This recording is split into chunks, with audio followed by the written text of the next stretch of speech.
Môžeš.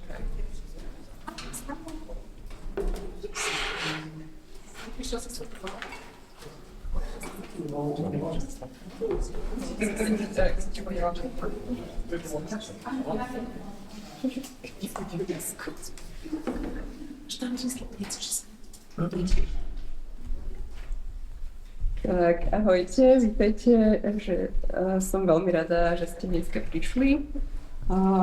Moje meno je Lucia Žabkojaková a som teda organizátorkou tohto podujatia, ktoré prebieha v spolupráci s galériou Jana Koniarka, v ktorej sa nachádzate, a s kultúrnymi odbormi, ktoré v podstate takto tu vedú sériu podujatí. Tento týždeň tu boli divadelníci, budú tu architekti a neviem ešte kto všetko. A teda dneska sme tu my, ilustrátori a ilustrátorky, a chceli by sme sa dneska porozprávať o tom, aké pracovné podmienky vlastne máme tu na Slovensku v rámci ilustrácie a prípadne čo by sme mohli zmeniť k lepšiemu. Uvidíme, kam nás dovedú tieto diskusie. A v zásade program je taký, že najprv vlastne teraz bude prebiehať diskusia s týmito tromi ľuďmi, ktorá bude vlastne do 4:45 približne, potom bude nasledovať 15-minútová prestávka a potom by sme sa mohli nejako v kruhu porozprávať ešte viac dopodrobná o tom, čo zažívame v rámci našej profesie. A ešte by som rada spomenula, že tuto na boku, na stolíku vás čaká drobné občerstvenie, neváhajte si dať kávu alebo čaj, alebo jablčko, alebo vegánske ksiky, alebo nevegánske croissanty a energetičáky, ktoré sa tu povalujú pod bedničkami. Takže smelo do toho. Myslím, že to... ešte sa stala nemilá vec, a teda, že mali nás postiť svojou prítomnosťou aj panie z Lity autorskej spoločnosti, ale bohužiaľ pre chorobu sa nemôžu zúčastniť, ale všetkých vás pozdravujú a spomínali, že veľmi radi uskutočnia nejaké podujatie u nich. Vlastne majú priestor v zasedačke pre 20 ľudí a veľmi radi nám venujú nejaký čas, ak budeme mať záujem. Takže toto môžeme pokojne sa neskôr dohodnúť a niečo si zorganizovať. Takže takto, a teraz by som vlastne v krátkosti predstavila. Vítame ďalších návštevníkov. Pokojne sa občerstvite cestou po pristolu. No, a teda som veľmi rada, že moje pozvanie do diskusie dneska prijali Simona Smatana, Daniela Olejníková a Jozef Glaba. Všetci teda profesionálni ilustrátori, ilustrátorky, ktorí už majú za sebou viacero publikácií a rôznych spoluprác. Daniela toto nedávno bola v komisii na veľtrhu detských kníh v Boloni, vyberala najkrajšie obrázky sveta. A ja by som vás možno, že aj vyzvala, aby ste sa predstavili aj sami, a bolo by super, kebyže už rovno aj poviete, že akým spôsobom vlastne fungujete, či vlastne ilustrátorská činnosť tvorí vlastne väčšinu, alebo teda celú časť vašej obživy, a akým spôsobom vlastne už, či už takto fungujete vlastne dlhú dobu, alebo proste či máte popri tom nejaké iné zamestnania, a prípadne, že akých projektov vlastne sú tie hlavné veci, ktoré vás živia, alebo tie, ktorými trávite vlastne najviac času.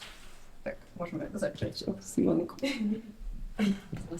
A vlastne tu sú ďalšie mikrofóny, tak tam si to príde. No, funguje to. Nie. Zapnúť. Ale svieti, neviem. Fungujú? Tak potom bližšie. Takto? Ja som Simona Smatana a ilustrácii sa venujem asi až od vysokej školy vlastne, takže že naplno. A profesionálne, že sa živím iba ilustráciou, tak približne 10 rokov to už je. Ale vlastne mala som takú, že čo sa financií týka, ak sa idem dneska baviť takú lepšiu štartovaciu čiaru tým, že vlastne po škole som išla pracovať ako marketingový špecialista, čo som aj vyštudovala. Som študovala reklamný dizajn a marketing. A vlastne tam som robila nejakých 5 rokov, posledné 2 roky na part-time a tak som nejako prirodzene sa preklopila do ilustrácie iba. No a to mi akoby tá práca mi umožnila mať takú slobodu v rozhodovaní sa, potom neskôr, že aký typ projektov zoberiem, lebo už som mala nejakú finančnú rezervu a vedela som, že keď už teda z tej práce odídem a budem robiť iba ilustráciu na full time, tak ja neviem, že vedela som, že pol roka budem v pohode, aj kebyže žiadna zákazka nepríde.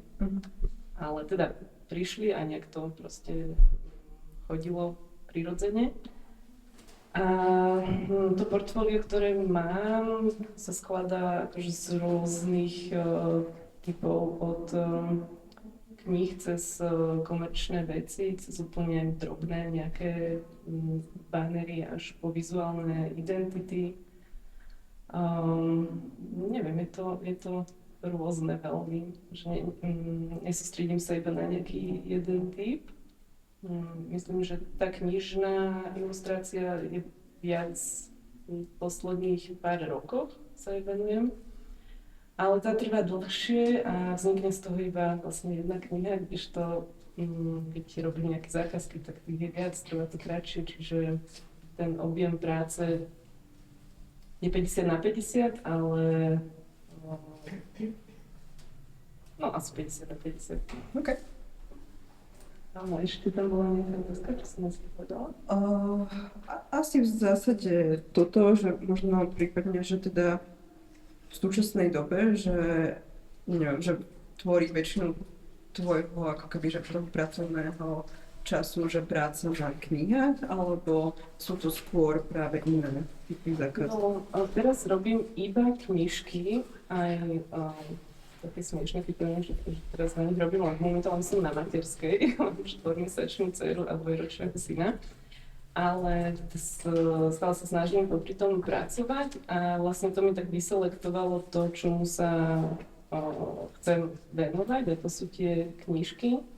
A aj kvôli tomu, že je to momentálne nereálne robiť nejaké deadliny. V tom reklamnom svete je to často, že zo dňa na deň dačo a to je nemysliteľné momentálne. Čiže teraz sa venujem nejakým dlhodobejším veciam a postupne si na tom pracujem a robím aj nejakú vlastnú tvorbu konečne. A tak v nejakých chvíľkach, keď mám čas a energiu. OK. Dani? Ďakujem. Ja sa volám Daniela Olejníková, som ilustrátorka približne 15 rokov, skončím vysokej školy. Nikdy som nerobila nič iné, nikdy som nebola zamestnaná, fungujem na voľnej, bola som asi zamestnaná vo vlastnej firme, ale to je a vlastne začala som pracovať už počas vysokej školy, ale tiež by som chcela povedať to, že ono to vyzerá, že to je ako perfektne možné sa živiť iba týmto, ale mala som obrovskú dávku šťastia a podpory okolia, že uvedomujem si to, že tiež ako si tu spomínala tá štartovacia čiara, tak ja som mala zase z iných dôvodov vlastne veľmi priaznivú. Nehovoriac o tom, že počas celého vysokej školy moji rodičia ma podporovali spôsobom, že som sa mohla naozaj venovať iba práci, iba štúdiu. Tomu zodpovedali aj výsledky a tomu zodpovedala aj moja možnosť si budovať portfólio, s ktorým sa potom akože dobre štartuje. A čo sa týka toho, že čo priamo robím, tak ja to tak beriem, že svojím fokusom som knižná ilustrátorka, ale nie je to to, čo ma živí. A čo to teda živí? Živí ma asi, áno, je to súčasť toho, čo ma živí, ale je to vlastne stále taký mix rôznych príležitostí, rôznych typov výstupov. Myslím, že ak sme tu sme robili pre Černé diery, takže áno, aj grafiky, či už pre toto združenie, alebo pre iných zadávateľov. A aj nejaká komerčná robota, ale málo pre grafické štúdia a pre reklamné agentúry, to je úplne minimum. A tak, vlastná tvorba, to tiež je čiastočne zdrojom mojich príjmov. A nepamätám si všetky otázky, čo úplne si niečo si preskočila. To je v poriadku. Áno, a tiež možno, ako to bolo spomenuté, tak moja rodinná situácia je tiež taká, že ma už diskvalifikuje z istého typu práce, ktorý je veľmi dobre zárobkový, ale pre mňa už absolútne nezvládnutelný. A ty myslíš teda takéto ako keby, že komerčné, reklamné? Čokoľvek rýchle, napríklad aj niektoré časopisové veci už, že nemusí to byť iba pre reklamné agentúry, ale už vôbec niečo, čo má taký pevný deadline, že keď má moje dieťa horúčku, tak musím ešte ísť potom pracovať, také veci už nerobím. OK, ďakujem. Jožko? Pohode. Takže ja sa volám Jozef Ľaba a tiež som ilustrátor. A asi áno. A vlastne, že či sa tomu venujem, Prečo si spomenul asi? lebo neviem úplne, že či som ilustrátor, ale asi som. Ale nevenujem sa úplne, že počujete ma, knižnej ilustrácii, aj keď som zo pár kníh urobil, ale úplne, že gro, alebo začnem tým, že tiež som bol, že na OŠBU ako ty, tiež som tam trávil veľa času, tiež, že tá štartovacia línia je taká, že proste tiež, že mama mi pomohla, čiže som popri škole mal zo pár brigád, zároveň mi veľmi na škole pomohlo to, že som si zobral požičku z fondu na podporu vzdelávania, čo ináč odporúčam každému, neviem, že či ešte je tu niekto, kto je na škole. Ja som nevedela, že tak To je super, že je tu pecka, lebo ja som presne, že vtedy riešil to, že OK, nájdem si brigádu a teraz, že nebudem mať čas byť v dielni, teraz, že čakaj, musím spať, aj keď málo, ale že vlastne, ja som si vtedy zobral nejakých 2000 niečo euro a som zistil, že OK, teraz nemusím riešiť zo pár mesiacov papiere a že z čoho kúpim papiere. No a ono to je potom nastavené tak, že to začneš platiť, keď skončíš školu. Kedy už potom platíš 40 eur mesačne a to ťa už nezabije. Čiže mne toto veľmi pomohlo.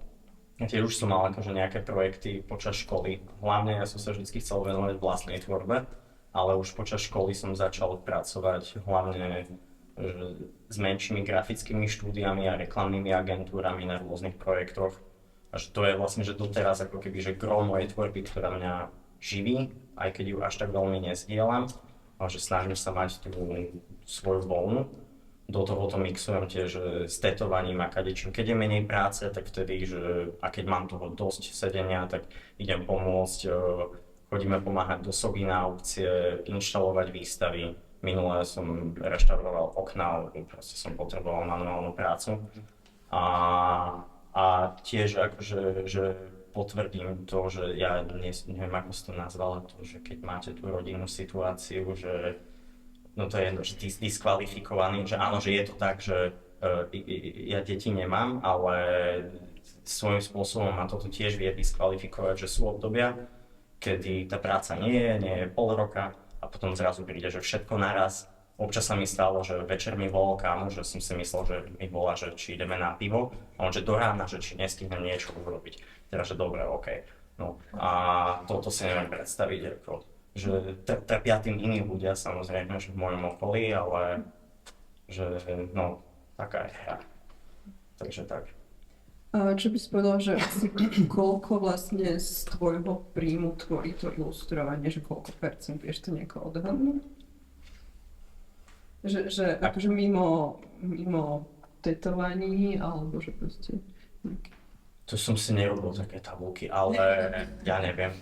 A pritom akože mám Excel a využívam naplno, ale ja neviem, presne, akože 60, akože... Okay. Dobre, super, ďakujem vám. Ako vlastne fungujete teraz, že čo sa týka vlastne takýchto, že papierovačiek, že fungujete na živnosť, alebo máte SROčku, alebo ako to máte? Ovplyvnili vás teraz zmeny v odvodoch, že spravili ste kvôli tomu niečo, alebo chystáte sa spraviť nejaké zmeny vo vašom fungovaní?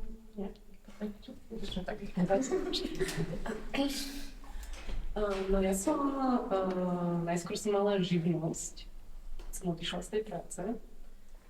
Dlho som robila iba tak popri práci, že na zmluvu o dielo, lebo to sa do nejakej sumy sa to dáva do daňového priznania, už si to presne nepamätám.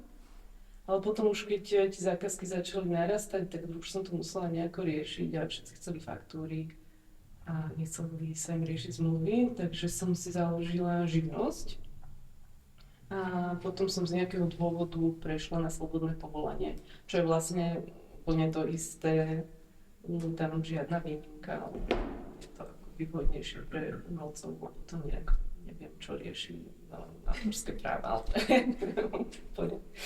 No a to som teraz zrušila kvôli týmto novým super opatreniam, pretože tým, že tak strašne maličko teraz pracujem kvôli deťom, tak na to, že sa mi to že absolútne neoplatilo.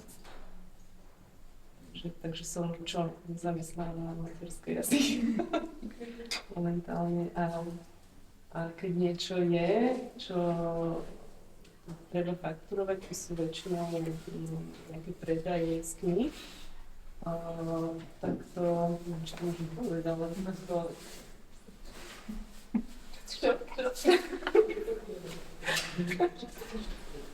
no proste môj muž je tiež umelec a on má SROčku, takže spolu tam nejako fungujeme. Takže vlastne sme prešli, teda on má SROčku a ja som sa tak nevydala potom. Teraz ti príde daňová kontrola. Nie, ale všetko safe, to je pohľad. No. Ja tiež vlastne po skončení vysokej školy som bola, myslím, že hneď ako slobodné povolanie. Pamätám si, je to veľmi dávno, tých 15 rokov, tak niekto mi povedal, že nie, že živnosť pre vás, no to je iné. Neviem už presne prečo, ale tiež som vlastne celý čas takto. A mala som jedno obdobie celkom dlhé, kedy som bola konateľka a myslím, že chvíľku aj zamestnankyňa z SROčky, ktorú sme mali dvaja, spoločne s mojim partnerom a toto bola tiež ináč skvelá vec, ktorú odporúčam každému, kto to môže urobiť, že tým, že sme boli dvaja, mali sme vlastne jeden tento právnický subjekt, tak my sme si vedeli strašne dobre pomáhať. Že keď jeden, ja ako ilustrátorka som mala napríklad málo roboty, tak som tým, že viem robiť ten grafický dizajn v nejakej úrovni, tak som vedela veľmi dobre pomáhať môjmu bývalému partnerovi a pracovali sme spolu a naopak, keď ja som mala ilustrátorské roboty, s nimi častokrát prichádzajú aj teda tie dizajnerské, takže sme sa to posúvali medzi sebou, takže toto bola obrovská výkvota vlastne z počiatku, ako som pracovala. Ale pamätám sa, že keď som úplne začínala, a to je iba taká anekdota, neviem, či sa to ešte dneska môže stať, tak vlastne kým som si otvorila to slobodné podnikanie, tak už som mala ako keby rozbehnutých veľa projektov a ku sklonku roka sa mi všetky vyplatili tie projekty. Ja som tým pádom už mala DIČ, bola som slobodný umelec a zdravotná poisťovňa vyhodnotila, že za mesiac zarobím strašné peniaze. A vlastne ďalší rok mi prišli, že také odvody, a to je zase ďalšia vec, štartovať si čiera moja rodina, ktorá ma držala počas roka, kedy som platila neviem 500 eur mesačne, alebo takéto niečo. Ja som im aj napísala, že aká je moja situácia, že prečo sa to stalo, oni samozrejme v páži všetko, a takže som to pekne krásne vyplatila, oni mi to vrátili v ďalšom zúčtovaní, ale nebyť toho, že mám support teda takýto, tak neviem, čo urobím. Som strašne sa zadlžím asi vtedy. No a odvtedy ubehli roky a stále fungujem ako na voľnej nohe, slobodné povolanie. Mám iba DIČ a IČO nemám. To je myslím, že náš najväčší rozdiel medzi živnostníkmi, ale viac menej tie podmienky sú myslím, že veľmi podobné. A teda ja som sa pýtala mojho účtovníka, že čo mám robiť, keď prišla táto situácia. Účtovník povedal, že kým nám nezoberú paušálne náklady, a pokiaľ, ja mám dosť nízke príjmy, teda treba povedať, pokiaľ nemám nejaké šialene vysoké príjmy, tak sa mi neoplatí prechádzať na iný spôsob podnikania. A takže jediné, čo zatiaľ budeme robiť, je účelové dopasky. Mám ináč ešte jednu Tak, on je funkčný, tak si o nich. Je funkčný. Svieti teda tak. Okay. Tak ja som tiež na živnosti, odkedy som skončil školu, lebo akože musel som. A vlastne momentálne, neviem, asi akože zatiaľ ostávam, ale tiež rozmýšľam nad tým, že či sa nepridružím s niekým do nejakej SROčky. Že samému sa mi to neoplatilo, zase, že nezarábam až toľko, aby som, lebo ako, ja veľa tým veciam nerozumiem, alebo že to, že nestíham počas procesu práce, akože si študovať zároveň, ako keby, že tá byrokracia za tým je taká, že nemám šancu akože tomu pochopiť. A akurát si dávam bacha na to, že proste aby som nepresiahol nejaké limity, keď sa v tom, že zvyšujú tie odvody. A teraz som si živnosť pozastavil na 3 mesiace, že to sa dá, čo ináč akože aj teraz uvažujem, že znovu si ju pozastavím. Akurát, že sa to že ťažko plánuje dopredu, lebo človek nevie, akože príde zrazu zákazka. Tiež som myslel, že už teraz vo februári to budeme rušiť, len projekty sa posúvajú, čiže sa platí zase, akože, ale to je, že no, dosť zbytočné. Že zrazu proste, že keď presne, že dvaja ľudia v domácnosti obaja sú na živnosť, tak vlastne, že aj pri tých najnižších odvodoch do sociálnej poisťovne, čo je super, akože, že predstava toho, jak by sme mali fungovať, ale akože vidíme, že neviem, no. Dnes som veľmi skeptický v tomto, tak to sú že super peniaze každý mesiac dokopy, však to akože, no. Čiže asi to vyriešim takto, alebo neviem, zatiaľ sa dá, asi. OK. Ako zvykne vyzerať nejaký váš možno bežný pracovný týždeň, že vlastne ja teda akože z mojich skúseností, že vlastne ilustrátorka vlastne nie len, že ilustruje, ale potrebuje myslieť aj na iné veci, ako môže robiť si promo, práve dohadovací spolupráca, takéto veci, že máte to nejako ako keby, že podelené, alebo čo všetko, na čo všetko ešte musíte dbať vlastne okrem toho kreslenia si. Podavčí? Ďakujem. Môžem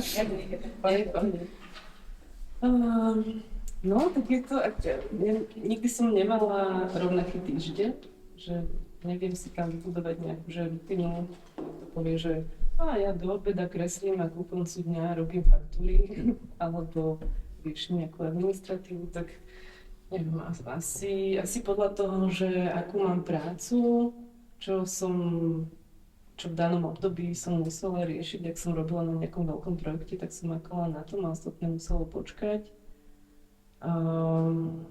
Keď som mala pocit, že už som znova nešla cez tie faktúry a zmluvy, tak to nejak dám dokopy a keď ma niekto už naháňa, tak si spravím taký, že kancelársky deň. Ale presne ako si hovorila, že nie je to len o tom kreslení, že to, že som akoby sama za seba, že pracujem, tak vlastne musím si byť aj ten účtovník, aj keď teda už mám účtovníčku, ale predtým som nemala, som si to riešila nejako sama. Treba sa nejak dať do povedomia, tak nejaké sociálne siete sa o to starať, to je taký kamienok v topánke mojej.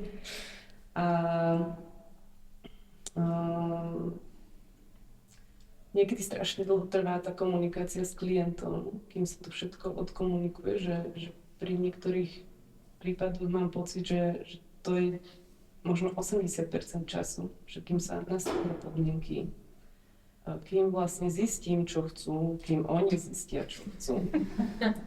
To je asi to hlavné.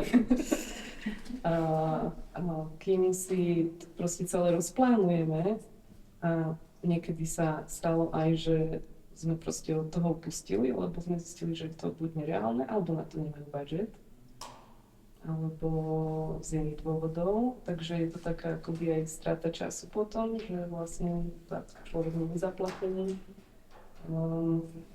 Takže ty, keď si stanovuješ honorár, tak nezapočítavaš si aj tieto hodiny? Vidíš, to je, že tak niekde to je určite asi skryté, ale tak to vedome nie.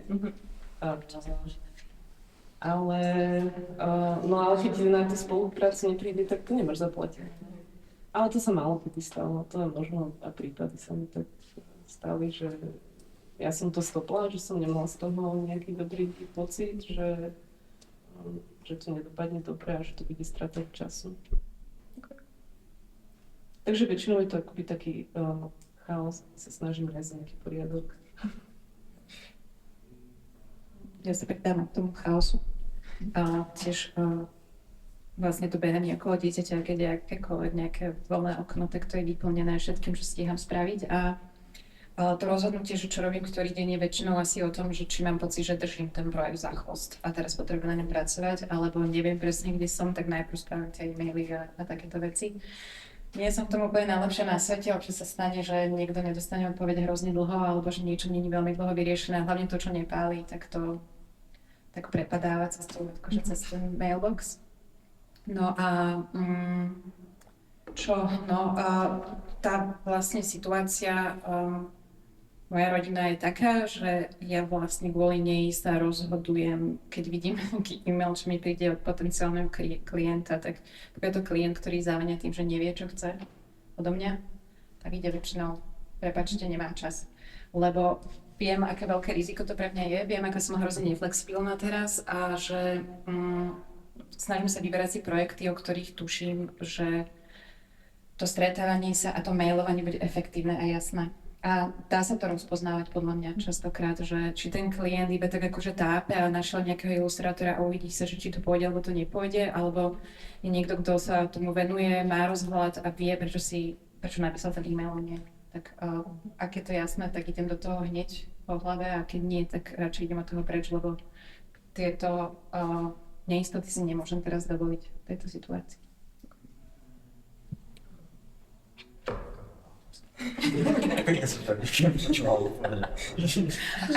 Ako funguješ vlastne, že možno máš nejaký že bežný pracovný týždeň a že či tam sú aj nejaké proste, že skryté neviditeľné práce a mimo vlastne kreslenie. Ďakujem za zopakovanie. Fungujem neúplne chaoticky, že sú veci, v ktorých že mám rád presný systém, ale nie ako keby že na spektre systém, ale že mám rád, keď sa veci dejú náhodne, občas podľa chute, že kedysi som bol o mnoho viac chaotickejší a robil som že v noci, robil som cez deň, robil som cez víkendy, cez týždeň som mal voľno, čo mám vlastne akože doteraz veľmi rád, že robiť presne že opačné veci, že cez víkend byť v ateliéri, to je skvelé, tam nikto nie je, hej, že cez týždeň mať voľno, to je že krása, lebo proste, že nikto nikde nie je, že mám rád, keď ľudia nie sú nikto, hej. A to je proste, že super, ale to sa zmenilo, lebo akože, že tak by som sa nevidel asi s mojou priateľkou nikdy. A tým pádom mám taký režim, že každé ráno vstávam, každé ráno sú raňajky a potom proste, že podľa toho, aká je práca, tak niekedy sa, že teším do toho ateliéru, idem tam, niekedy ostanem doma, trošku ešte, že komunikujem buď maily alebo Instagram, keď je zaujímavý projekt alebo robím na vlastných veciach, tak utekam rovno do ateliéru. Tiež to tam je také, že ak je pekné počasie a leto, tak občas, že SHMU, keď ukazuje, že není vietor, tak idem na bicykel a radšej večer ostanem v ateliéri. Alebo presne, že podľa projektov, no, že občas je to, že si nevyberám, akože od rána do večera som tam a že musím. A tieto komunikácie, že to je presne, že dosť také, že stáva sa mi, že som týždne v ateliéri, kedy od rána do 3:00 nevyriešim nič iné, iba si telefonujeme, píšeme, čítam briefy, odpovedám, že 7 z 10 projektov sa nepodarí akože vyriešiť, lebo to zlyhá na budžete. Ale to je úplne že v poriadku, iba to je presne, že OK, že dnes som minul 8 hodín času a ešte som neurobil nič. Čiže že a ideme potom ďalej pracovať. A ono to patrí k tomu. A je to v poriadku? Tak je to v poriadku pre mňa. Nie, vieš, že prídeš do obchodu alebo neviem, že k čomu to mám prirovnať. Ja občas zistujem cenové ponuky. Keď chcem niečo robiť, mám záujem si dať niečo vyrobiť, volám, píšem maily, dostanem cenovú ponuku. Občas som aj ja taký, že OK, už sa mi to nechce riešiť a neodpovedám, že ďakujem, že zabudnem na to. A občas sa neozvem. A to je podľa mňa podobné aj u nás, že to patrí k tomu. Samozrejme, že tam je to riziko, že keď ťa niekto osloví, tak ty venuješ tomu mailu hodinu a pol, 2 hodiny, že píšeš, rozpisuješ, ale to urobiť musíš, aspoň za mňa. Lebo lebo ja sa snažím pristúpať po každému projektu, tak mám tam tiež filter, že to, čo si hovorila ty, že pri niektorých ľuďoch sa to dá vidieť, že či vôbec stojí za to sa s ním začať rozprávať. Ale tým, že mne sa väčšinou ozývajú ľudia z reklamných agentúr, tak tí už vedia, ako komunikovať a tie briefy sú pekné. A vtedy akože, neviem, že ja mám že dobrú skúsenosť. Ja som mala také, že práve, že píše niekto z reklamky, že nie, ďakujem, nemám čas. To je pravda, som vedela, že to je... To je ale asi aj trošku o inom, že oni aj častokrát vedia, čo chcú, ale ten proces je pre mňa tak nenaplňajúci častokrát, pre mňa osobne, pre iných môže byť naplňajúci, že niekedy tie peniaze, ktoré mi pristanú na účet sú také, že ale ja som mohla urobiť namiesto toho toto, síce som bola ešte o kus chudobnejšia, ale bola by som o kus šťastnejšia, že ja si na to dávam pozor, že pokiaľ to nie je niečo, čo mi úplne sedí do nálady, tak väčšinou aj to ide preč, lebo ten workflow, aký oni majú, mne nevyhovuje. Chápem. To je Ja úplne subjektívne. ťažím z toho workflow, že ináč by som musel robiť asi niečo iné. Že takto, tak asi som zodpovedal na všetko. Áno. Mne ešte napadlo, že ja vám vlastne teraz nedávam priestor na otázky v rámci týchto našich kolečiek, ale pokojne, ak vo vás proste niečo nejako viac zarezonovalo, tak sa môžeme k tomu potom vrátiť vlastne po tej prestávke, môžeme si rozpýtvať viac rôzne problematiky, takže pokojne si šetrite potom otázky, dojmy a rôzne vaše príspevky na potom. Takže, ale teda, keď už ste vlastne toto načetli, že aj tieto spolupráce s reklamkami, tak čo vlastne musí mať spolupráca, aby ste do nej išli? Že čo sú tie kritériá, na základe ktorých sa rozhodujete, že idem, neidem, že je to honorár, alebo...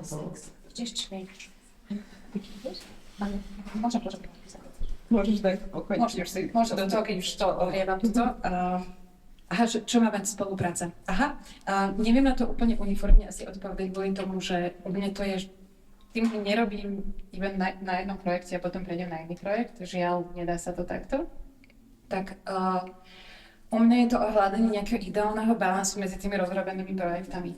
Že áno, robiť na 2 knihách naraz, nedaj Bože, na viacerých je dosť peklo, ale keď už robím na jednej grafike a keď už robím na nejakej knihe, tak to už sa dá. Takže u mňa je to aj o tom rebuse, ako si to vyskladať tak, aby som tú robotu mala takú, že keď napríklad neviem s niečím pohnúť, tak pohnem s tým druhým. Takže čím ako keby variabilnejšia je tá vec, tým mne sa lepšie pracuje, lebo nie sme stroje, sme akože kreatívne bytosti a proste niekedy sa s niečím naozaj nedá pohnúť, niečo potrebuje odležať a vtedy je skvelé mať niečo, čo príde.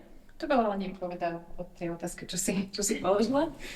Ale že ťažko hovoriť o ideálnom projekte, keď rozprávame napríklad o knihe a o niečom inom. Ale dá sa povedať, že pre mňa ideálny projekt je ten, kedy, ako som už spomenula, klient cíti, vie, čo chce a vie, prečo to chce odo mňa. Tam je vlastne ten, čo už bol spomínaný, ten jasný brief, či už je to... Nie, to sa týka skôr asi tých komerčnejších robot, lebo pri robotách, ktoré sú viac umeleckého typu, alebo ako to nazvať, tak som práve rada, keď neprichádza s presnou nejakou požiadavkou a skôr s nejakou dôverou, že to je skvelé. Ale vlastne aj pri tých komerčných robotách mám momentálne najradšej to, že za tých 15 rokov už mám celkom široké portfólio, tak už častokrát tieto roboty sú hrozne voľné.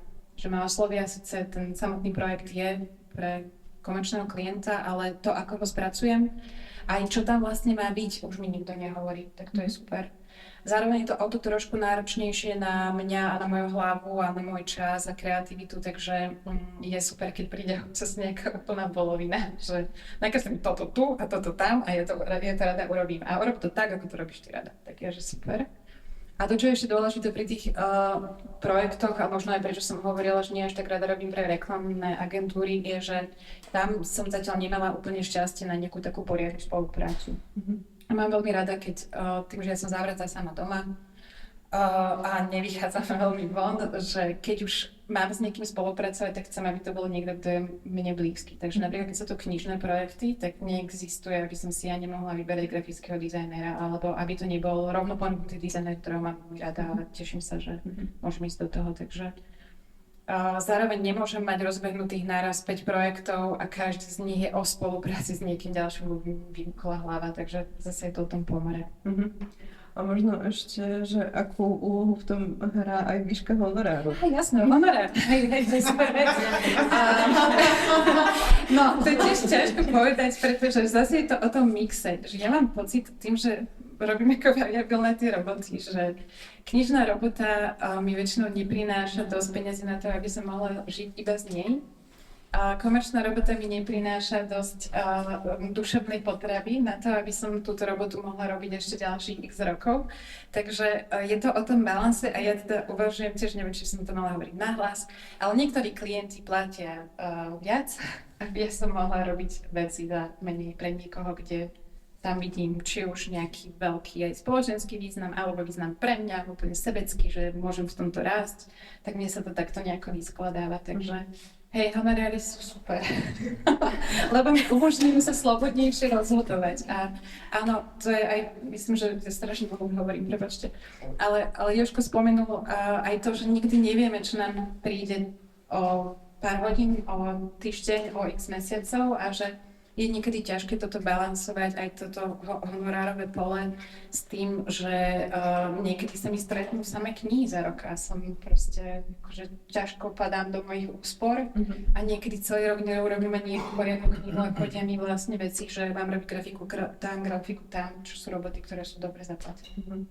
Ale to je ako keby v nadlhých horizontoch také veľmi nejasné pole, po ktorom sa beží. A ja ťa práve, že ešte vyzvem, aby si dopovedala, že ilustruješ niekedy aj pro bono? Áno, a prečo? Ilustrujem veľmi rada pro bono, hej, lebo tak myslím si, že všetci nejakým spôsobom máme možnosť prinášať niečo do spoločnosti a pomáhať, keďže ona nefunguje úplne tak, ako by mala asi. A ja to vnímam tak podobne, ako keď sa rozhodnem dávať nejaké organizácie, napríklad financie, že akože myslím si, že je super dávať peniaze na nejakú formu charity alebo podporovať projekty, ktoré máme radi, alebo aj podporovať sa navzájom, že keď niekto robí nejakú zaujímavú vec, tak prispiejem na Donio alebo na startovač a takéto niečo. A toto je pre mňa z jednou fóriem, tak pomáham tým, že niečo odpracujem.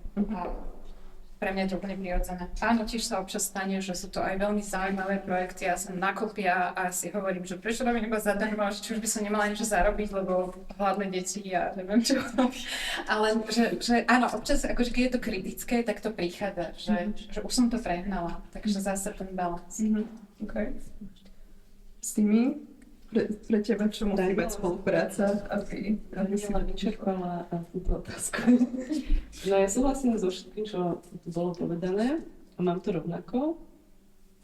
A teda úplne najhlavnejšie pre mňa je, že potrebujeme ten pocit, že ten klient, ak sa bavíme teda o práci na zákazku, že tak že potrebuje do tej spolupráce mňa, že pozná moju prácu a vieš, že tam chce mňa, že ja som sa ani nikdy nezúčastnila žiadne súťaže, že aj keď mi chodili e-maily, že oslovujeme 5 ilustrátorov a potom si vyberieme, čo sa nám najviac bude páčiť, pričom to skicovné ani teda nie je zaplatené, tak do toho akože nikdy nejdem. Alebo teda možno som aj niekedy počas školy do toho išla, ale nikdy som nič nevyhrala, takže ma to nejak demotivovalo, alebo že nevidím v tom nejaký zmysel. Proste toho času je tak málo, že vyberám si iba to, teda nie, že by som mala rada, že 10 ponúk na stole, hej, každý deň, ale že vyberám si vždy to, z čoho mám dobrý pocit a nikdy neberiem nič kvôli iba peniazom, pretože mám taký nejaký vnútorný strach, že čo keď za týždeň príde niečo, čo by ma fakt bavilo a ja to nebudem mať čas. Čiže nechávam si akoby taký priestor na ďalšie pekné spolupráce, ktoré by mohli prísť, alebo aj na nejakú moju vlastnú tvorbu, že keď je sucho, že nikto sa neozýva, tak robím na svojich veciach, že tak to vykrývam.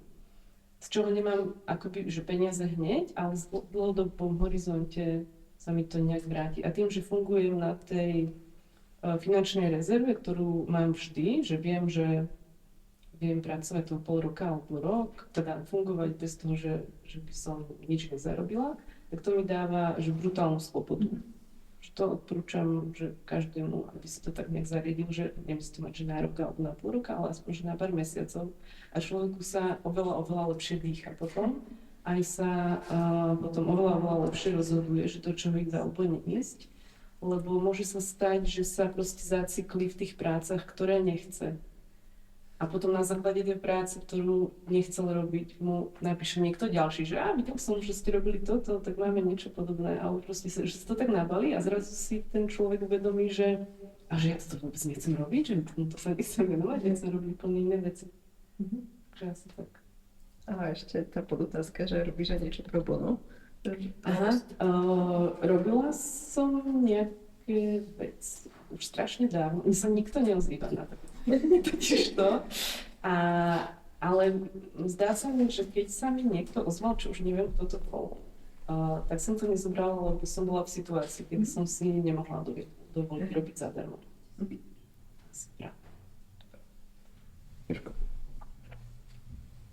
Teraz si pamätám otázku. Čo musí mať spolupráca? Asi, že musí to niekde že kliknúť v zmysle, že presne ako aj si ma povedala, že poznajú moju prácu, alebo aspoň že spektrum, na ktorom viem pracovať.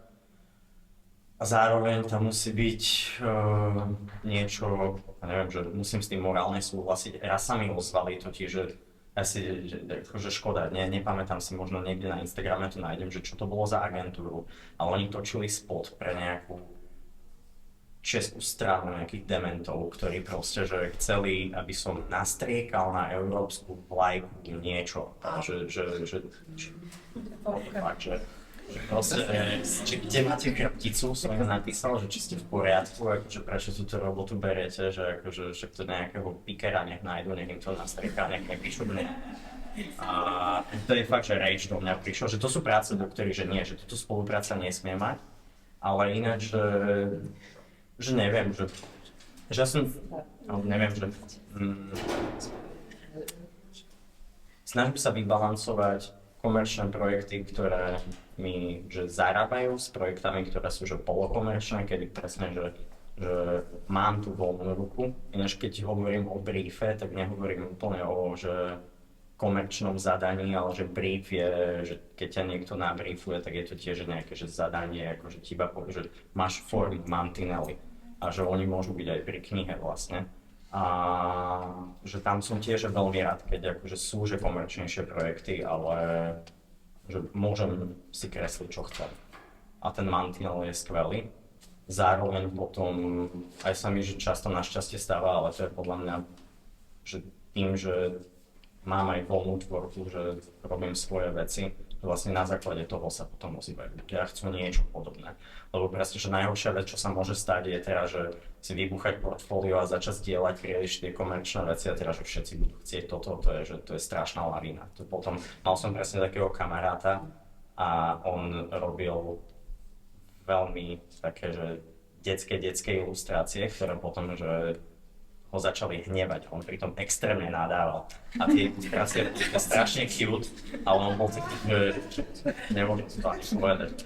A on sa nemohol z toho vymaniť, lebo že všetci ho ozývali na základe týchto prác a mal smol. A ja sa toho že strašne bojím, pre mňa to je že desivé, aj keď akože, ale to je že iná debata, to často s Marekom synom sa o tom bavíme, že je lepšie vedieť iba proste, že, alebo že byť taký, že kreslím iba, že robím iba linorit, to je bolo úžasné sa ráno zobudiť a že mám túto fixu a s ňou robím. Ale že proste mňa to desí, že by som mal robiť stále to isté. Preto mne aj vyhovuje, keď sa niekto ozve s tým, že máme takýto problém, potrebujeme niečo nakresliť, zvládneš to, že sa pozrieme, že pášu, hej. A občas aj to môže mať spolupráca. A máte pocit, že keď si dohadujete vlastne tie spolupráce, že máte dostatočnú moc pri akoby vyjednávaní si tých podmienok, aby boli pre vás proste dostatočne výhodné, či už je to honorár, ale aj deadline alebo čokoľvek, čo vám proste na čo vám záleží pri tom. Ja ten pocit mám, lebo vždy sa mňa pýtajú, že nech im to nacením. A keď som začínala, tak som bola taká akože s takou maličkou dušičkou, že a toto by nebolo pre vás veľa. Zde som akože prestala a normálne sebavedomo si to nacením, pekne to dám na PDF-ku, cenová ponuka, pekne kolónky a to berú akoby nejak, že vážnejšie, serióznejšie, keď to majú. Takže máš svoj cenník pripravený. Nie, cenník nemám, lebo každý projekt je proste úplne, že iný, že to sa projekt od projektu, ale proste vždy pošlám PDF-ku, kde mám nejaké toto meno, priezvisko, adresa, popoviny i čo. A rozkolonkované, že toto stojí toľko, sú tam, ja neviem, 2 kola pripomienkovania, proste celý proces, že podľa mňa, že so mňou je to jednoduché v niečom, že ja hneď na začiatku nastavím tie moje nejaké pravidlá, alebo teda to, ako ja fungujem. A oni buď povedia áno, alebo nie, alebo že niečo medzi, čo sa financií týka a nejak to tam akože sa snažíme doladiť. To je jedna cesta. Druhá cesta, že hneď povedia, že aký majú budget a buď s tým ja súhlasím, alebo nie, alebo poviem, že by som potrebovala o niečo vyššie, o niečo nižšie nehovorím. Ale akože v zásade, že nebojím sa to nejak o tom hovoriť alebo riešiť. Lebo akoby si vždy poviem, že veď nemám čo stratiť. Ak to nie je vyslovene, že projekt, ktorý strašne chcem robiť. A teraz hovorím o tých na zákazku, že reklamné agentúry alebo priamo klient, nie knižné. Takže ja sa cítim tako, že v tom taká istá. No. A pri tých knižných máš pocit, že máš ohodnotené k tvojej spokojnosti? Asi áno. Ja spolupracujem vlastne len s jedným vydavateľstvom a tam je tá spolupráca nejak už nastavená. A to máme akoby vyriešené a tam som spokojná.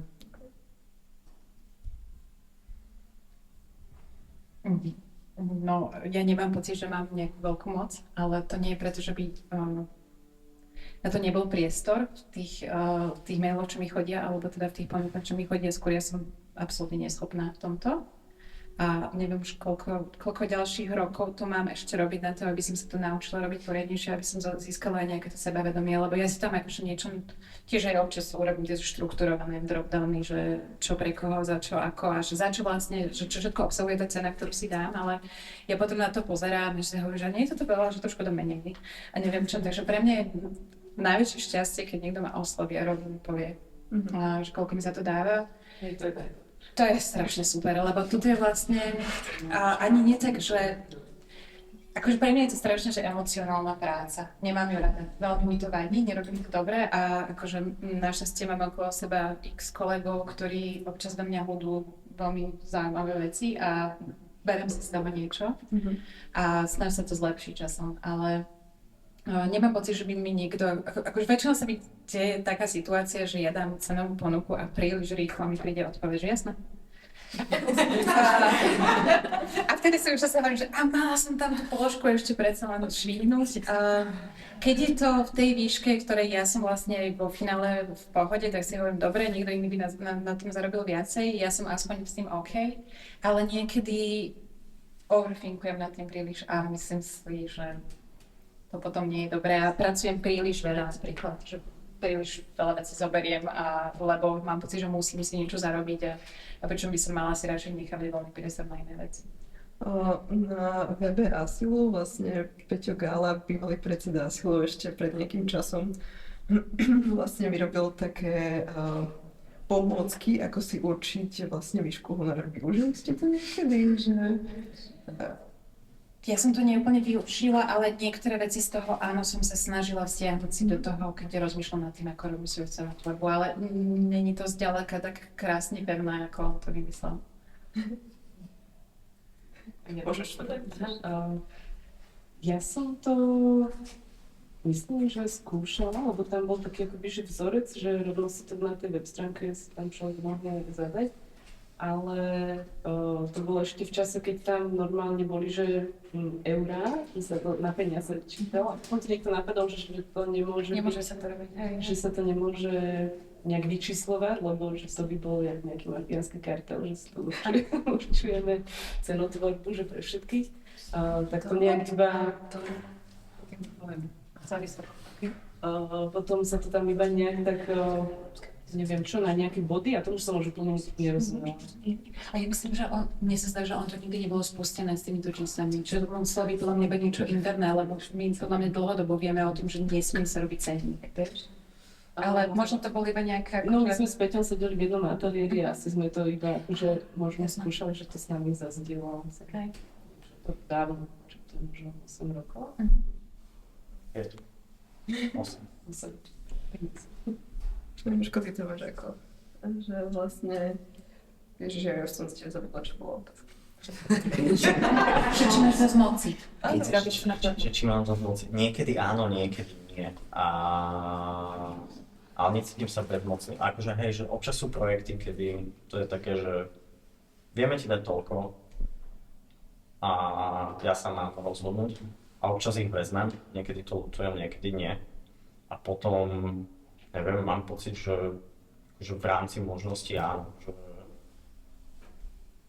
často idem do toho s tým, že ten čas na to väčšinou nie je a že proste včera bolo neskoro a je to OK, ale vtedy je to, že necítim sa, že bezmocný, len vtedy sa veľmi ťažko dohadujú ako keby, že podmienky, keď už musím začať hodno pracovať, vtedy sa, že dohodne cena a že ideme na to. Ale akože tie podmienky eventuálne akože nejakým spôsobom, že vzniknú, vždy máme zmluvu, že to je v pohode. Ale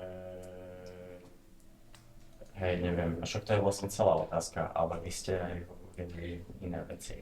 A iné, že ja si to pamätám a na tom asile podľa mňa bola suma, že hej, ale možno bolo iba, že ja som nikdy nebol, že registrovaný riadne a že bolo to normálne na webe. Čiže ono tam bolo, že ono nemôže tam byť proste cenník, že vlastne začalo to celé, že chceli sme vytvoriť cenník, ale preto sa spravila kalkulačka a minimálne je dobré sa, lebo to sa vlastne tvorilo aj v spolupráci so zahraničnými organizáciami podobného typu, že tam prichádzali rady, lebo ono, toto je problém, že všade, že nikde nemôže byť vlastne cenník, akože aj v krajinách Európskej únie, ale aspoň presne takýto princíp, kde si sa viete oprieť o to, keď rozmýšľate o cene, že čo máte zohľadňovať pri tom. A teda je tam aj tá nejaká kalkulačka, ktorú viete akože prepočítať tie hodiny, licenciu a tak ďalej, kde to že nebude použité. Niečo vám z toho ako keby vzíde. Priznám sa, že moja vina nekontrolovala som to, jak to teraz máme, že či to funguje alebo nefunguje, musím to skontrolovať doma. Ale teda akože fakt sa dá o to veľmi dobre oprieť, ale nemôžeme tam proste sa stanovená úplne, že jasná nejaká suma. Nejaké číslo vyšlo, nie? Že bolo vidieť, že 40 na hodinu, nemôžeš tam dať eurá, ale môžeš dať, že 40 cukríkov alebo čo aj. Ale niečo také tam bolo. Čo je Je tam nejaká suma, ktorá nakoniec vidie. Niektorí hovorili, že proste je to strašne komplikované, keď sa tam počítavalo a sa tam v tom strátili. Je, ale akože za mňa, že to slúžilo na to, že aspoň mať nejakú predstavu, lebo a ono, že tabulky, že tuším, že aj architekti majú na to tabulky a nikto reálne, že si to takto nemôže ceniť, že poznám ľudí, ktorí pokiaľ nie si človek, čo má štúdio, ale si ten, čo pracuje pre ľudí v štúdiu, tak architekti, keby tu sedeli, tak proste, že nám závidia podmienky, aké máme. To je, že hrozné, akože, že neviem, to je fatál. Ale toto je že celkom dobré vedieť, len akože tam, že pri tých tabulkách to je také, že áno, mám vedieť, že platím si licencie, platím si zdravotnú sociálku, že platím si vlastne, že všetko, že ateliér, hej. a že keď si knihy kupuješ, akože vzdelávať, hoci čo, neviem, Kozmetika, čo tam bolo? ale Kozmetika, hej, ale podľa mňa, že tam to začne byť také, že OK, a čo keď môj životný štandard je taký, že ale ja potrebujem občas akože, že si vyhodiť z kopítka, teda, že ja mám mať proste, že potom, že viac peňazí dostávať preto, lebo akože milujem, neviem, že ako môže byť jasné, že ty si to môžeš kliktať, ale potom akože nemôžem sa čakať, že potom si na tom myslím, že iba ako keby, že je fér, keď ti niekto povie, že ne, sorry, akože pýtaš si moc. Akože to super point, mne sa to iba stále ako keby vracuje, si pamätám, ako to Peťo vytváral a ako sme tam mali tie, že koľko miníme ešte presne na takéto veci, že kozmetika. A že keď to tam ten Peťo vyplňa, proste, že ten strašný nepomer presne medzi týmito osobnými výdavkami. A napríklad presne si párkrát spomínala, že situácia rodina. Tak ja neviem, mám dieťa so špeciálnym potrebami, ktoré brutálne vysoké školné a všetky terapie a takéto veci. Tak áno, mala by som byť o mnoho drahšie, pretože môj životný náklady sú o mnoho vyššie ako spečné. A hej, áno, ale jasné, lebo že v reálnej práci, že keď takto, že poznám ľudí, ktorí pracuješ niekde, si na TPP a zrazu, že máš prvé dieťa, druhé dieťa, nejakým spôsobom ťa to hecne a ideš proste na ten board a si vypýtaš viac peňazí, alebo niečo, akože sa stane, lebo že ináč by asi, že tie deti už potom, neviem, že nezvládli ich výživiť, hej, že akože aj ty si to niekde, ja si to niekde, že musím zohľadniť. No pokojne môžeme sa do tohto nejak hlbšie pustiť aj potom po prestávke. Ešte? vyzerá ako predstav. Ale mám teraz ešte niekoľko otázok, ktoré som vám rada položila. A napríklad teda, že či pociťujete nejaký rozdiel akože vo fungovaní v rámci ilustrovania za posledné roky, neviem, že 5-10 rokov, či sa tam niečo mení, že akože podmienky trhu, alebo proste, že stúpajú vám závratne honorár, alebo neviem, že... Alebo proste mení sa pre vás nejako, že nejaká iná forma podpory, ktorú ste možno čerpali, neviem, či už to bola FPU alebo niečo iné, že či vnímate nejaké takéto zmeny, či sú to zmeny k lepšiemu, k horšiemu?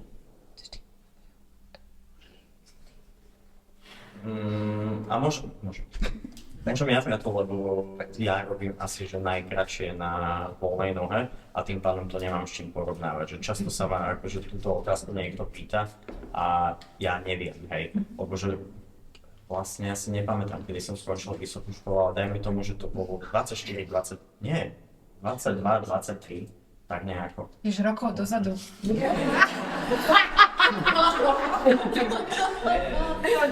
A že vieš, že keď si po škole, tak v podstate si, že študent, ktorý skončil školu, hej, čo sú tvoje náklady, tu som ešte býval s ľuďmi na byte a čiže nemám to s čím porovnať. Ako cítim, že veci idú hore a vidím to kvôli tomu, mám Excelovskú tabulku. Hore náklady či honorár? Aj honoráre idú hore, ale náklady idú hore o mnoho viac. Takže akože to je vidieť. Ináč to tiež odporúčam každému, že vie si tabulku v Exceli a proste, že tam ja vidím presne koľko miniem na lístku, neviem, hadičku, na čomkoľvek. A človek vie, že na čom je. A vidím to, proste, že 3 roky dozadu o mnoho menej mesačne som míňal už iba na potraviny. Stále robím to isté, čo vtedy. No. Ako sa to zmenilo? Hej, tak ja môžem povedať iba úplne subjektívny pohľad, neviem to generalizovať úplne, ale ja by som spomenula čierne diely, ktoré podľa mňa veľa z nás urobili celebritky, že ja neviem, stalo sa mi, že Volťák priniesol a pýtal sa, že vy ste dá, čo robí pre čierne diely, že myslím si, že sme sa ako ilustrátori vďaka nim dostali o mnoho viacej do širokého povedomia a s tým sa ako keby to prináša ako rôzne veci. Ja neviem ani koľko už som mala v živote mailov, že poznáme vás cez čierne diery, poďte nám urobiť firemnú grafiku napríklad. Ak tam bolo napísané, že architektúra, tak som povedala, že nie, ak tam bolo niečo iné, tak som povedala, že áno, ale že aj prináša to aj také negatívne veci, ale tak ako keď ja som začínala, tak hrozne pomohla intervencia všetkých ľudí okolo starého asilu, asociácii ilustrátorov, to bolo akože nesmierne sa o nás starali. A vďaka prihovoreniu sa všetkých možných týchto ľudí a týchto kruhov som to ja mala o mnoho ľahšie. Tak potom podobne vnímam aj tento skok. Vlastne už 10 rokov fungujú Čierne diery a systematicky okrem toho, že pracujú na zviditeľňovaní pamiatok, tak aj na zviditeľňovaní nás. Že naozaj vďaka tomu, že naučili svojich fanúšikov nakupovať grafiky napríklad, ja veľmi pomaličky, ale stabilne napríklad predávam svoju voľnú tvorbu, ktorá sa vôbec netýka Čiernych dier. Takže toto by som subjektívne povedala, že sa veľmi pre mňa zmenilo aj to, že sme proste o mnoho viacej rozpoznávaní, ako sme boli predtým. A využívala som niekedy podporu od FPU alebo projekty, na ktorých si pracovala, že myslíš si, že to, ako sa zmenilo vlastne FPU, že či to nejako ovplyvní tvoje projekty? Áno, nebudú mi tu vychádzať knihy. Nikdy som osobne nežiadala FPU o nič, hlavne teda štipendia. Ja som ktoré som sa vlastne ešte aj Kristinky pýtala, že či to vôbec vlastne pre nás bolo možné, alebo to ešte len malo byť pre nás ako ilustrátorov možné žiadať štipendia, tak zdá sa mi, že to vlastne skončilo tesne pred tým, ako to vlastne začalo.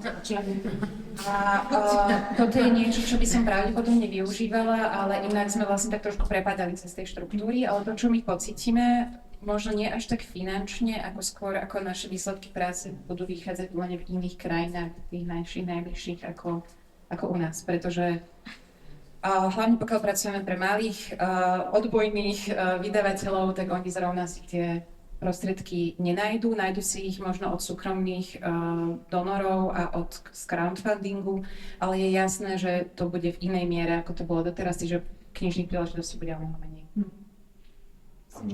Iba to dať? Pohode, si myslel tento. Iba, že presne, že k tomu FPU, že zabudol na tú podstatu otázky, že o čom to bolo, ale zrovna včera som bol na vernisáži Rity Kosoruš a k tomu mám jednu vec a podľa mňa, že to je že celkom fajn, že ona, keď mala výstavu v Šamoríne, tak nežiadala si o FPU, vykašľala sa na to a rovno išla za Slovak Parcel Service alebo za kým a podľa mňa to je že super cesta dnes, že prečo nie? Že tieto firmy majú peniaze, majú čas budžetu, kedy akože to vedia venovať na niečo ako filantropiu. Za mňa OK. Že aj takýmto spôsobom sa to dá. Že keď to nefunguje cez FPU, tak to môže ísť takto. Ale podľa mňa, že tiež chceš ísť na rezidenciu, že nie je zlé, že osloviť nejakú firmu, ktorá ťa pozná, ak ťa pozná. Skúšala si to niekedy, lebo ja to ako keby trošku, toto by bolo veľmi podľa mňa dobre vyskúšať, lebo podľa mňa trošku iný pattern správania sa v tom voľnom umení ako medzi nami ilustrátormi sme o mnoho viac fixovaní na to, že to musí byť akoby trošku účelové a že toto sa mi zdalo, že pri tom FPU, čo sa schylovalo k tým štipendiám pre ilustrátorov, tak to by mohlo byť podľa mňa veľký game changer aj čo sa týka napríklad, čo sme sa tu zatiaľ to neobtreli a možno nestíhame, ale ja neviem, my sme podľa mňa všetci tak na prahu vyhorenia a že podľa mňa štipendia a rezidencie sú možnosťou ako z toho tak trošku vystúpiť z toho kolotoča nahrabávania si projektov na to, aby v suchom období sme ešte to stihli nejako dorábať, že ja som z tohto po 15 rokov strašne unavená a vlastne pozerám po týchto možnostiach, ktoré mi dajú možnosť pracovať bez toho tlaku toho kolotoča a idem ďalej. Potom, že redefinovať, čo je ilustrácia, že ja som preto hovoril, že neviem, či som ilustrátor, alebo presne keď razné,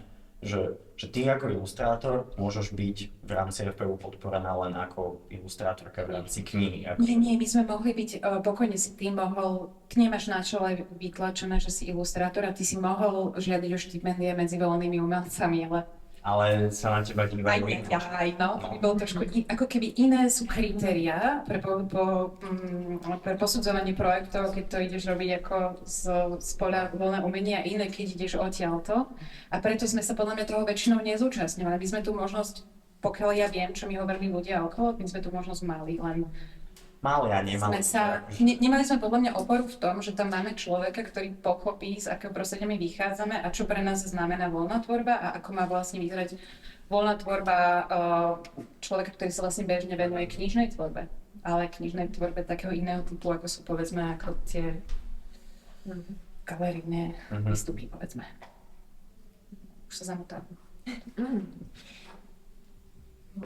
Ja k tomu FPU teda ono to bolo tak, že vlastne tí ilustrátori tam úplne vypadávali z podpory, že akože ilustrácia, tam ilustrátori neboli vlastne že nikde A ani pri tých knižných projektoch vlastne nemohli žiadať o podporu ilustrátori, vlastne len spisovatelia mohli žiadať, alebo teda ilustrátori, ktorí si aj napísali texty do knihy, ale museli byť v tom úžasné vydané knihy. Aj vydavateľe mohli žiadať. No akože vydavateľi áno, ale keď hovoríme o ilustrátoroch. No a teda podarilo sa to tam dostať, že teda v tej istej podpore ako pre spisovateľov, tak boli aj ilustrátori 1 rok. A to bol presne ten rok, keď konečne sa to dostalo do tej štruktúry, kedy začal ten pád na FPU a sme začali sa meniť vlastne rozhodnutia. Čiže vlastne to bolo úplne, že konečne, ale vlastne úplne na hej. Takže, ale bolo to len pri tých knižných projektoch, že bolo to najmä na picture booky mienené a to sa muselo veľmi vysvetľovať na FPU, že prečo vlastne by tam tí ilustrátori vôbec mali byť. Hej. A tiež hľadať potom ľudí, ktorí by to vedeli dobre ohodnotiť v tej komisii tento typ projektov, čo je už vlastne úplne jedno. Lebo momentálne teraz vypadla ilustrácia alebo vôbec detské knižky z štruktúry podpory, že úplne, pokiaľ to nebudú žiadať deti. Lebo oni sú detské knihy, sú tie knihy, ktoré zvoja prečo deti. To najjasné. A oni nám ešte vidia, ako to urobiť, takže ty ako žiadne deti. No to je čo Dieťa si sa ale niekto tam asi potom ani vydávať vlastne neúčtováva celé život detskú komisiu. Áno. Čo je celá školka. Yes, takže teraz to vlastne je situácia, že my tam nie sme vôbec a teda ani podpora pre vydavateľov tam prakticky nie, lebo vlastne vydavatelia budú môcť žiadať len v jednom balíčku, že predtým bolo vydávanie vlastne aspoň tých detských kníh, ako špeciálna výzva. Aj potom boli medziodborové, napríklad kde mohli byť komiksy, tak to už vôbec nie je. A detské knihy budú v jednom balíčku so všetkými ostatnými etičnými plánmi, čiže sa obijú detské knihy, beletria, všetko toto dokopy a bude o tom rozbudovať. A však oni teraz hľadali na to posudzovateľov, niekde cez Facebook. Áno, to bola to Susedská fúza, áno, sú hotoví, nemajú ľudí. Takže tak no. No, Daňka, keď si spomenula tú rezidenciu, tak nehľadala si aj v zahraničí, prípadne, že nejaké, že ktorých by si sa mohla... Ja som bola minulý rok na kratučko, ale tak ja nehľadám kvôli tomu, aj kedy som sa ísť na rezidenciu, tak chcem ísť do zahraničia, hej. Ale ja nežiadam o rezidencie väčšinou preto, že mám rodinu a treba sa mi starať, je to pre mňa vždycky ako keby logistika navyše a nervy a neviem čo. Ale hej, no teraz idem znova na rezidenciu a bola som zavolaná do toho, nie je to úplne rezidencia, je to sympózium a bola som pozvaná, tak také veci sa trošku ťažšie odmietajú, ale ináč tie príležitosti v zahraničí sú. Už len aj v blízkom zahraničí, že je to super. A že sú aj pre ilustrátorov. Ja akože asi nie sú mraky, ale viem o viacej, kam chodia ilustrátori. Hlavne myslím, že cez kamarátov z Česka to mám, takže oni párkrát hovorili, ja neviem, čo boli Litva, niečo z toho. Alebo proste, že sú, není ich strašne veľa, ale sú na ale mne stačilo minulý rok, čo som vlastne, ja som sa snažila z toho vykrútiť, lebo som mala pocit, že mám ešte stále príliš malé dieťa na to, aby som šla, tak som šla nakoniec iba na mikro týždeň a to pre mňa ako matku, čo stále akože lavíruje medzi tými akože ostatnými povinnostiami, ja som za ten týždeň stihla všetko na svete, proste, že sa prakticky nepohla od toho a keď som sa pohla, tak som šla na nejakú túru, vrátila som sa naspäť a vlastne vymyslela som tam celú knihu. Takže aj málo stačí, že niekedy si viem predstaviť ako boj proti tomu kolotoču naozaj iba také tie mikrorezidencie, aj keby to bolo, ja neviem, hodina od Bratislavy, už len to, že na chvíľku sa človek do toho vytrhne, tak je to super. A má to zaplatené, hej? Že nie, že urobí niečo, za čo dostane peniaze, ale je tam, má nejaký base, z ktorého si platí život, že nemá pocit, že okrada rodinu, lebo išiel na 2 týždne niekam a popri tom môže vyrobiť veci, ktoré mu prinesú ešte nejakú obživenie. Si mi teba nejako, ako aj vlastne si ilustrátorka aj autorka detských kníh, teba nejako ovplyvní to FPU, alebo vieš fungovať aj bez toho? No ja som až nedávno zistila, že ja som si vlastne mohla dať o to štýpko tým, že tie knižky aj píšem, že spadám pod tú kolónku autor, aj keď sú to picture booky a toho textu je tam že minimum. Ale nikdy som to nevyužila, lebo ja neviem proste, že mňa to proste nenapadlo, že si pýtať nejaké štipendium, ani som nevedela, že to je možné. Ja aj pochádzam akože z takého iného prostredia, tým, že som ani neštudovala na Slovensku, ani som neštudovala tú ilustráciu, že keď som sa vrátila naspäť, som sa zamestnala, robila som na tom marketingu, pritom som kreslila, že som nemala akoby ani ten okruh ľudí, iných ilustrátorov okolo seba. To sa až potom postupne v ateliéri v Bratislave, keď som si našla miesto, v spoločnom ateliéri s inými ilustrátormi, tak tam som akože sa mi tak otvárali nové obzory. A vlastne som nikdy nevyužila žiadnu takúto podporu, lebo to moje myslenie bolo také, že ja si musím na seba že zarobiť. Okay. Tak to mám, ale teraz už viem, že tie možnosti sú, ale teda už vlastne nie sú. A boli a už asi nebudú. Takže tak, že je to škoda, no. Tak čo to tu fungovalo, koľko rokov? 15? Bolo 15, myslím. Aha, takže akože nie je to, že zasa až tak dlho, že to škoda, že to ide takto do vodou. Že si maličku vec, až k tomu presne, ako hovoríš, že že máš pocit, že si musíš na to zarobiť, alebo čo, že ja si myslím, že to je, a preto vlastne, keď sme sa bavili o tých štipendiách, že ja to vidím cez môjho partnera, ktorý je spisovateľ a má tieto štipendia, a že tam nemáš ten tlak toho, že práve, že môžeš sa venovať veciam, ktoré nikdy nebudú ako keby komerčne návratné, ale sú extrémne dôležité aj pre tvorca samého, prepáč. Áno, to ja vôbec akože nepopieram, ja len hovorím, že to moje nastavenie myslenie, že to som vôbec nechcela nejako degradovať, alebo čo, že to je blbosť mať nejaké štipendie, že je to dôležité, ale presne, že vzniká tam práca, ktorá nikdy nebude zaplatená niekým iným a proste človek má málo kedy také obdobie v živote, kedy si môže robiť, že čo chce a nejakú prácu, ktorá vlastne vie, že nikdy mu to nepokrie to obdobie, ktoré pracoval, ani tú prácu, ktorú vytvoril. Takže má to zmysel mať tie štipendie, samozrejme. A kebyže každá môžete zmeniť, povedzme, že 3 veci, že čo by mohli byť lepšie, čo by vám pomohli proste, že pri tej práci, ak si ty, Danka, spomínala, že proste možno aj to vyčerpanie, alebo čo, že možno tie rezidencie, alebo ja neviem, že možno funkčné FPU, alebo ja neviem, čokoľvek, nejaké iné veci, čo si myslíte, že by vám alebo nám pomohli proste, že napadajú vám nejaké, aké by to boli, že čo by, a pokojne, že sky is the limit.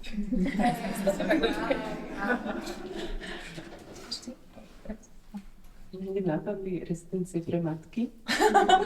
Ale s babysitterkami.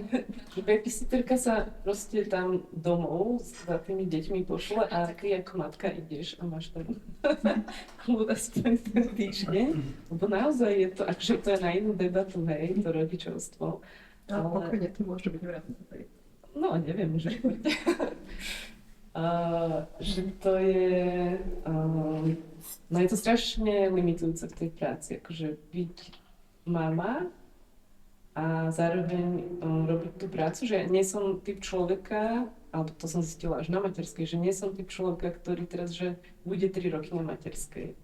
A že som si myslela, že áno, že viem prestať kresliť, viem si venovať len tomu dieťaťu alebo deťom, ale že nedá sa mi bez toho fungovať, že potrebujem nejaký balans medzi tým rodičovstvom a nebyť len tá matka.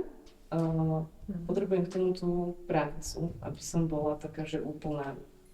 No a toto je taký, že môj každodenný nejaký boj, že aj keď mám nejakú chvíľu na tú prácu, tak mám v hlave také výčitky, že mám s tými deťmi. Som s tými deťmi, tak myslím na tú prácu. Myslím, že to je do kolečka. Takže keď je sky is the limit, tak veľké restrikcie pre matky. A okrem toho, teda úplne taká podľa mňa základná vec, že ja si pamätám, keď som ešte teda bola zamestnaná a popri tom som už kreslila a už som prešla aj na živnosť, čiže mala som aj TPP, aj živnosť, tak tam bola taká bizarná vec, čo je, myslím, že doteraz, že zdravotky aj to sociálne poisťovanie sa odvádza aj z toho zamestnania, aj z tej živnosti vlastne, ale pritom je to len jedna osoba. Čiže to boli strašné výdaje na začiatku pre mňa. Akože áno, že ten prvý rok je tuším človek od toho oslobodený, ale iba preto, že sa to vlastne vyráta spätne. Takže to mi prišlo také, že čo? Že tomu som úplne nerozumela, že aká blbosť. A kebyže sa nejako zohľadní tá práca toho umelca všeobecne, že tá práca je vážne, že nepravidelná, že sú mesiace, kedy je, že super, potom sa to navalí, že, jak si ty hovorila, že ti to vtedy vyčíslili v zdravotke, že za ten mesiac, teraz už je to mesiac, áno, že sa to nazbieralo za ten mesiac, tak myslím, že teraz už to je, že sa pozerá na celý rok. Nie? Hej, ono sa nejako pomenilo. No, že sa to pomenilo, tak akože to je, chvála Bohu, akože nejaký posun vpred. Ale že mali by zohľadniť tú nepravidelnosť tých príjmov. A nejak to No, ja si myslím, že si sa dotkla niečoho, čo mne príde byť ako úplne ten najbazálnejšia vec, ktorú nemáme. A to je, že stabilné podnikateľské prostredie, kde sa ti nemenia veci každých pár rokov. Ja si pamätám, strašným spôsobom som zahúčala vtedy, keď sa zrazu zmenilo to, že ako sa posudzuje licenčný príjem a ten, jak sa volá ten druhý? Licencia a aktívny a pasívny. A viem, že jeden rok sa to nejako fliplo, ja som bola roky v tom, že fungujem takto, takýmto spôsobom si to delím, alebo respektíve, že to mohlo byť celé dohromady a potom sa to ako nejako whatever, teraz budem trepať, ale v jednom momente sa to zmenilo a ja som proste úplne vlastne zase zahúčala v tom, že som mala dosť zlé priznanie, iba preto, že sa táto vec vlastne menila. A vlastne každú chvíľu sa nám mení tieto veci. Teraz prišli tieto mikroodbody a tieto halúze, že mám pocit, že človek si postupne tými rokmi vybuduje nejaký systém fungovania, pokiaľ aj keď je nepriaznivo nastavený, tak si ako keby nájde spôsob, ako v ňom žiť. Ale keď sa stále mení, a ešte väčšinou k horšiemu, tak to je niečo, čo mne ako úplne podkopáva nohy. Aj niekedy tak nevedomo, presne jak Južko hovoril, že my tak popri tých mailoch, cenových ponukách a samotnému odrobeniu toho, čo máme urobiť, ja neviem, ja nemám čas si študovať tieto veci. Chcela som napríklad povedať, že ja ako SZČO, keď mi dieťa ochorie, alebo keď ja ochoriem, tak nemôžem ísť na PN. No samozrejme, keď som sa pripravila, tak som zistila, že môžem. A že vlastne stačí iba elektronicky niečo, neviem čo, ale že hej. A že tieto veci, že je to vlastne, áno, tie možnosti tu sú, je to vlastne naša chyba, že si to nezistíme, ale majú toho nejakú moc. Hej, ale že nie je to nejaká všeobecná informácia, čo si teraz povedal. No, asi nie, lebo nie si jediná, ktorá je z toho trošku to. Napríklad očiarka ma tiež zaujíma. Asi sa to dá, ale ja som nikdy nemala vlastne tých skoro 8 rokov, čo mám dieťa, som nemala dosť času na to, aby som si vyzistila, že keď je ono choré, tým, že vlastne ja som doma na voľnej nohe a môj partner je zamestnaný, tak sa ani on ako keby neprichádza k tej diskusii, že kto. A toto som chcela povedať, že ako nám môžete pomôcť akože ktorékoľvek kreatívnej sfére je aj to, že brať do úvahy to, že možno tá flexibilita by sa mala ako keby aj viac požadovať na tej strane napríklad tých robot, kde sú zamestnaní, hej? Že u nás doma to funguje z nejakého dôvodu, takže ja som tá, ktorá vlastne všetko rieši, ale pritom ja to potom po nociach dorábam. Ale keby bolo od toho zamestnávateľa, môjho partnera, dané viacej, že je úplne v poriadku, že on má dieťa, o ktoré sa treba starať a utierať mu sople a blablabla od niekadeľ ho vyhadzovať, tak by to nebolo až také automatické. Takže silnejšia podpora aj z tejto strany by nám vlastne nepriamo mohla ako pomáhať pri tvorbe. A samozrejme, hej, keby existovalo niečo, že ako si môžeme zobrať sabatikál, tak to by nám hrozne pomohlo. Aj mikrosabatikál. Proste aj úplne, že najmenšie možné časové úseky si myslím, že že vystúpiť z toho kolotoča a mať pokryté tie nejaké krátke obdobie naše životné náklady bolo úplne skvelé. A pomohlo by nám to sa regenerovať a robiť túto robotu dlhšie.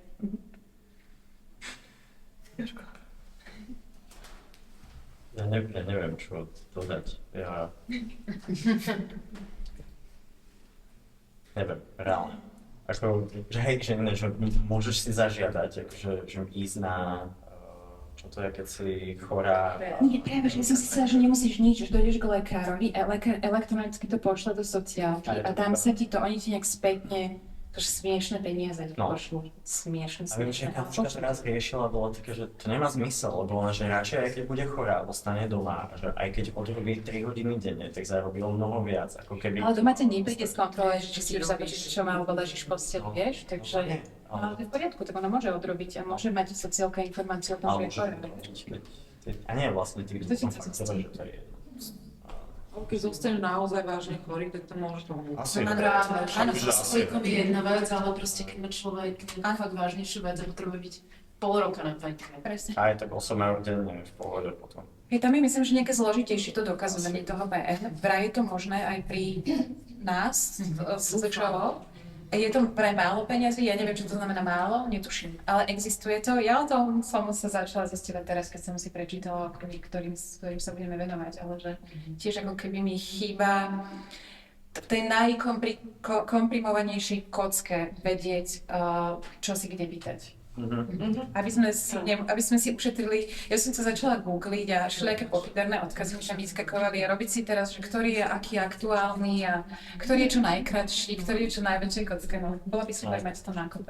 A ja tu by som sa tiež rád pozvedel, akože to sú veci, že v tomto si myslím, že dosť pánkovo fungujem, že akože že poznám ľudí, ktorí vedia vykľúčkovať celým týmto byrokratickým systémom a proste sa tvária, že to je veľmi jednoduché a ja sa cítim ako najväčší hlupák, že tomu nerozumiem.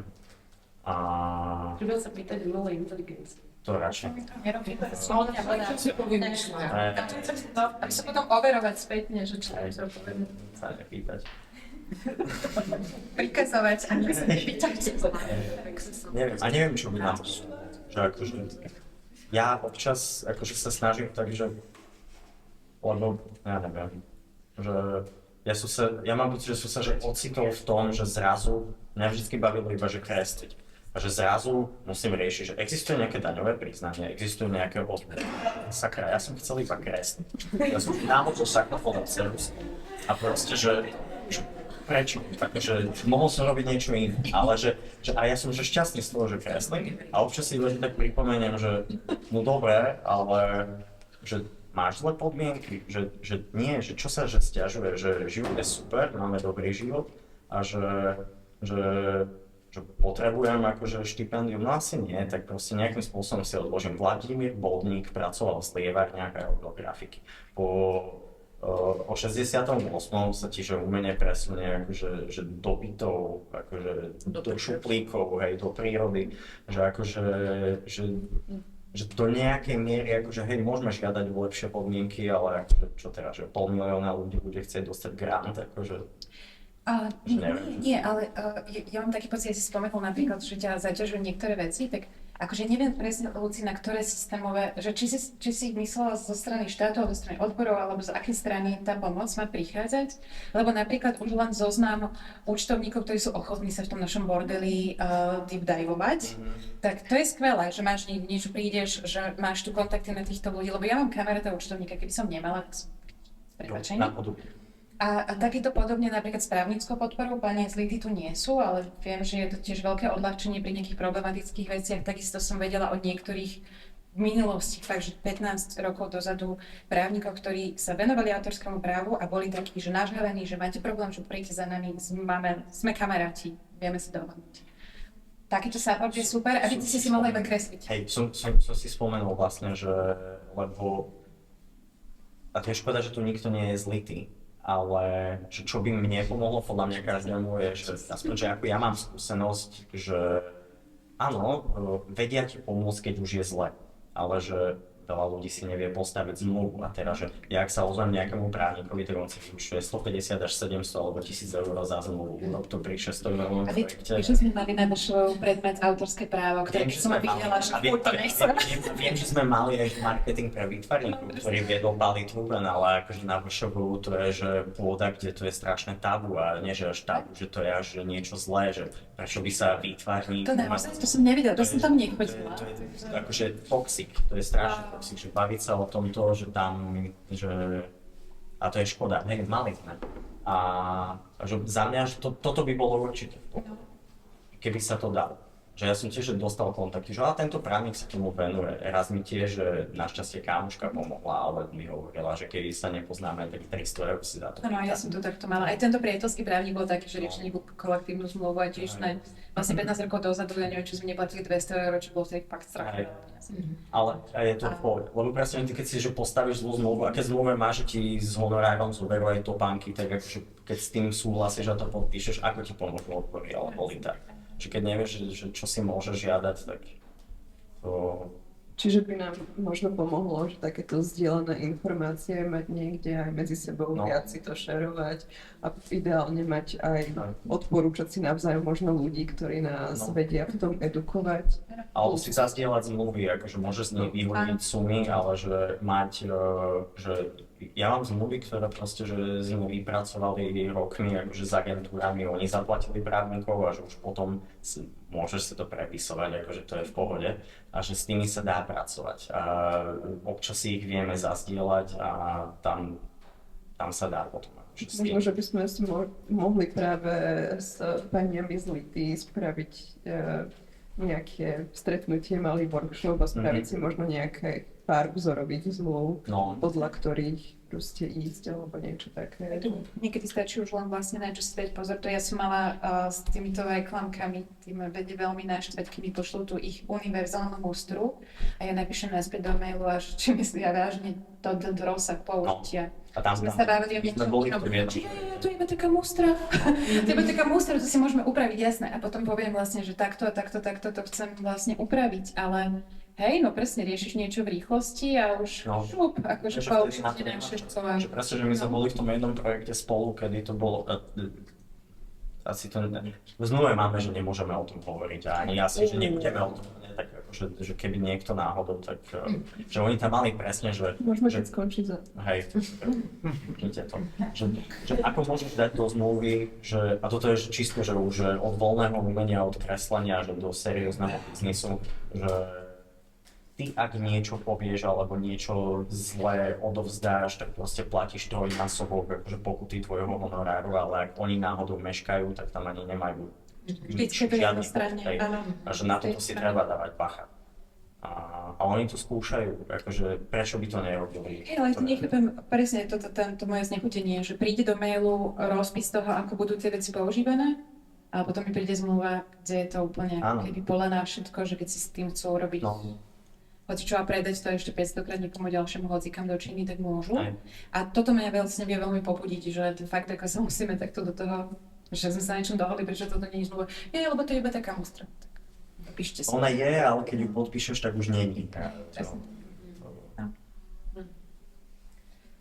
No dobre, tak aj sme prešvihli ten čas, ale teda pokojne sa môžeme k tým veciam vrátiť, ale dajme si na chvíľku asi, že pauzu na vydýchanie, občerstvenie, napitie sa. Ďakujeme. Ďakujeme.